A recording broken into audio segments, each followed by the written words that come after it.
Hi మా. Hi చెప్పు మిషి. స్నానం చేసేసి ఫ్రెష్గా నైట్ డ్రెస్ వేసేసుకున్నావా? ఆ. సో ఈరోజు మన టాపిక్ వెరీ ఇంట్రెస్టింగ్ టాపిక్ మా. లైఫ్లో ఛాలెంజ్ తీసుకోవడం అంటే డబ్బులు సంపాదించడమేనా, ఇంకేం కాదా? అంటే చాలామంది అదే అనుకుంటారు, నేను ప్రూవ్ చేసుకోవాలి, ఇంత సంపాదించాలి, ఇంత సంపాదించి ఒక ఇల్లు కొనుక్కోవాలి, ఒక కారు కొనుక్కోవాలి, ఇలా అన్నమాట. అంటే మగవాళ్ళని వదిలేస్తే ఆడవాళ్ళు కూడా అంటే డిఫరెన్షియేట్ చేస్తున్నారని అనుకోకండి. ఒకప్పుడు మనం ఛాలెంజింగ్గా తీసుకోవడం ఏంటి అంటే బిడ్డల్ని పెంచుకోవడం, మన వాళ్ళని మనవరాలని సక్రమంగా చూసుకోవడం, ఇంటిని సక్రమంగా చూసుకోవడం, ఇది ఆడవాళ్లకు పెద్ద టాస్క్. ఇప్పుడు మనం కూడా ఛాలెంజ్లు తీసుకుంటున్నాం, ఇంత సంపాదించాలి, అంత సంపాదించాలి, గోల్ ఉండాలి మనకు అని చెప్పేసి. ఇంకా వీళ్ళ జనరేషన్ వస్తే ఎలా ఉంటారో నాకు తెలీదు, ఎందుకంటే వీళ్ళకి ఇప్పటి నుంచే చాలా అన్నమాట హైపర్ యాక్టివ్. నీ గురించే చెప్తున్నాను. ఇది స్కూల్కి ఒక్కరోజు కూడా నేను వెళ్ళను అనదుమా, హ్యాపీగా వెళ్ళిపోతుంది. ఏం నేర్చుకుంటారనే తర్వాత విషయం, ప్లే క్లాసే కదా. సో ఇంట్రెస్టింగ్గా వెళ్తుంది అనమాట. కాకపోతే చాలా అల్లరిది, అందరినీ పట్టుకొని లాగుతుంటుంది, తులిపి అసలు అన్నమాట.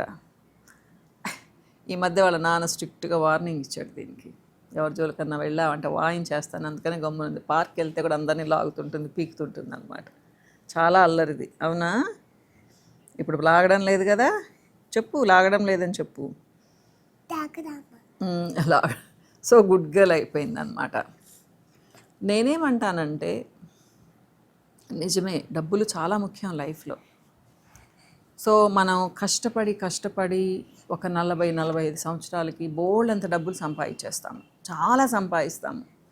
మన పిల్లలు మనతో ఉంటారమ్మా, వాళ్ళ చిన్నప్పటి ముద్దు ముచ్చట్లు మనం చూడగలమా?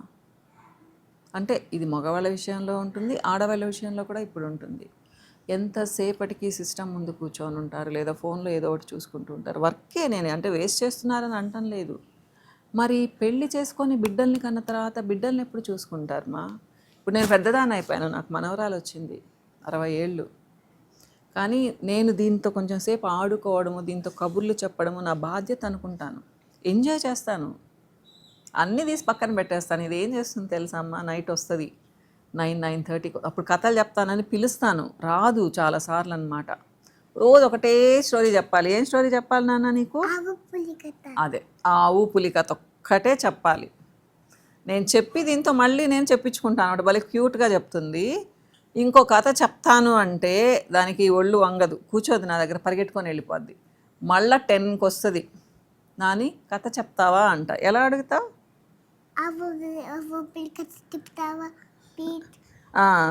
అని అంటావు. అప్పుడు నేను చెప్పనంటే ఏం చేస్తావు? వెళ్ళిపోవు. ఏం చేస్తావు? బతిమలాడతావు, ప్లీజ్ నాని అంటావు. తర్వాత ఏం చేస్తావు? ముద్దులు పెట్టేస్తుంది మా, ఎక్కడ పడితే అక్కడ ముద్దులు పెట్టేస్తుంది, టకా టకా టకా. సో నేను కరిగిపోతాను అనమాట. అంతే. వాళ్ళ నాన్న వాళ్ళ దగ్గర కొంతసేపు కూర్చొని సాంగ్స్ వింటుంది, డ్యాన్స్ చేస్తుంది. వాళ్ళ నాన్న తిడతాడు, వాళ్ళ అమ్మ కానీ తిడుతుంది అనుకోండి, ఇంకా చాలే అని చెప్పేసి నా దగ్గరికి వచ్చేస్తుంది, నాని డ్యాన్సీ పెడతావా అనుకుంటా అనమాట.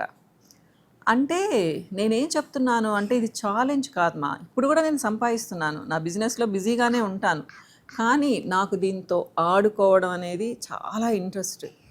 నేను ఇది కూడా పెద్ద ఛాలెంజ్ అనుకుంటాను. నా బిడ్డల్ని నేను సక్రమంగా పెంచుకున్నాను, అది నా లైఫ్లో చాలా పెద్ద ఛాలెంజ్. కూర్చో, వద్దు వెళ్ళదు, అప్పుడు ఎందుకు వెళ్తావు? వీడియో అయిపోయిన తర్వాత వెళ్ళు, ఓకేనా?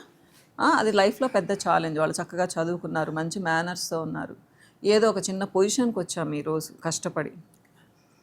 ఇవన్నీ ఛాలెంజ్లేమ్మా. ఓన్లీ డబ్బులు సంపాదించడం ఒక్కటే ఛాలెంజ్ కాదు. ఈ భ్రమలో ఉన్నారు ఇప్పుడు యూత్ చాలామంది. డబ్బులు సంపాదిస్తే గొప్ప, డబ్బులు సంపాదిస్తే గొప్ప. మరి ఇంట్లో వాళ్ళని ఎవరు చూస్తారు? మీ అమ్మా నాన్నల్ని సక్రమంగా చూసుకోవడం మీ ఛాలెంజ్లో భాగం కాదా? అలానే మీ అత్త మామల్ని సరిగ్గా చూసుకోవడంలో మీ ఛాలెంజ్ లేదా? అలానే తోడబుట్టిన వాళ్ళని అప్పుడప్పుడు పిలవడంలో, వాళ్ళతో మాట్లాడుకోవడంలో, మీరు కన్న బిడ్డలతో టైం స్పెండ్ చేయడంలో, వాళ్ళతో ముచ్చటగా ఒక పార్క్ వెళ్ళి స్పెండ్ చేయడంలో, లేదా ఒక వెకేషన్కి వెళ్ళి వాళ్ళతో పూర్తిగా ఉండడంలో, ఇదంతా ఛాలెంజింగ్గా తీసుకోవడం కాదమ్మా లైఫ్ని. ఓన్లీ డబ్బులు సంపాదించడం ఒక్కటేనా? ఎంతమంది మగవాళ్ళు ఆడవాళ్ళు జాబ్ చేసుకునే వాళ్ళు ఈవినింగ్ వెళ్ళి పిల్లలతో గంటన్నర హ్యాపీగా స్పెండ్ చేస్తూ ఉన్నారు. వాళ్ళకు కావలసినవి చేస్తూ ఉన్నారు. ఏం తల్లి? ఓ సరే కూర్చో, బాగా కూర్చో. వింటున్నావా నా మాటలు అసలు? సరే చెప్పండి. నేను ఇది చెప్పాలనుకున్నాను. మా ఛాలెంజింగ్ అంటే ఓన్లీ ఒక ఇల్లు కొనుక్కోవడం, కారు కొనుక్కోవడం, డబ్బులు సంపాదించడం ఒక్కటే కాదు. మనతో ఉన్న వాళ్ళతో సక్రమంగా ఉండడం, బాధ్యత స్వీకరించడం, సమాజానికి ముచ్చటగా మన తర్వాత తరాలను అందివ్వడం. అంతే కదా, ప్రతి ఇంట్లో వాళ్ళ బిడ్డల్ని సక్రమంగా పెంచుకుంటే సమాజం మొత్తం బాగుంటుంది కదమ్మా. నా కూతురు నాకు చాలా ముద్దు, నా కొడుకు చాలా ముద్దు అని వాళ్ళని మరీ విచ్చలవిడిగా పెంచామంటే ఎలా తయారవుతారు? మనం చూస్తూనే ఉన్నాం, వింటూనే ఉన్నాము. సో నేనేం చెప్తాను అంటే, ఆడవాళ్ళు, జాబ్ చేయని వాళ్ళు కూడా బిడ్డల్ని సక్రమంగా పెంచుకోవడం చాలా పెద్ద టాస్క్, ఛాలెంజ్ అనుకోండి. ఒకవేళ విపరీతంగా సంపాదించే వాళ్ళు ఉన్నారు, మీ ఫ్యామిలీతో స్పెండ్ చేయండి. మీ అత్తగారితో స్పెండ్ చేయండి, మీ మామగారితో, మీ అమ్మా నాన్నలతో, మీ తోడబుట్టిన వాళ్ళతో, మీ కో సిస్టర్స్తో, వీళ్ళతో స్పెండ్ చేయండి టైము. అంటే గాసిప్స్ కాదు. మీరు అంటారేమో వాళ్ళు అసలు సరిగ్గానే ఉండరు అంటే, ఉండకపోతే వదిలేయండి. కానీ చాలామంది మనుషులు మాట్లాడితే తిరిగి మాట్లాడతారు దాంట్లో చాలా ఆనందం ఉంటుంది. డబ్బులు సంపాదించడంలో ఆనందం ఉంటుంది, నేను లేదు అనను. కానీ ఒక స్టేజ్ తర్వాత ఏముండదు వెనక్కి తిరిగి చూసుకుంటే ఏముంది మనకు అంటే ఇల్లు, వస్తువులు మిగులుతాయి మనకు, మనుషులు మిగలరు. కానీ మనుషులతో ఉంటే ఆనందం వేరేగా ఉంటుంది. సో కొంతమంది ఆస్తుల గొడవల్లో కూతుర్లని, కొడుకుల్ని కూడా దూరంగా పెట్టేస్తూ ఉంటారు. అది మనమే ఆలోచించుకోవాలి. మనం దేనికి ఇంపార్టెన్స్ ఇస్తున్నాము, ఎంత ఇంపార్టెన్స్ ఇస్తున్నాము, మనం లైఫ్లో ఏమి సాధించాము అని చెప్పేసి. ఈ టాపిక్ నచ్చిందనే అనుకుంటున్నాను. ఎందుకంటే నాకు ఈ మధ్య 3-4 క్లయింట్స్ వచ్చారు. వాళ్ళ మాటలు వింటే నాకు చాలా బాధేసింది. అందుకనే ఇది షేర్ చేసుకుంటున్నాను మీతో. మీ మెసేజెస్ చదువుతాను అన్నీ. మీ కామెంట్స్ కోసం వెయిట్ చేస్తూ ఉంటాను. ఇంకో వీడియోలో మళ్ళీ కలుస్తాను. బాయ్.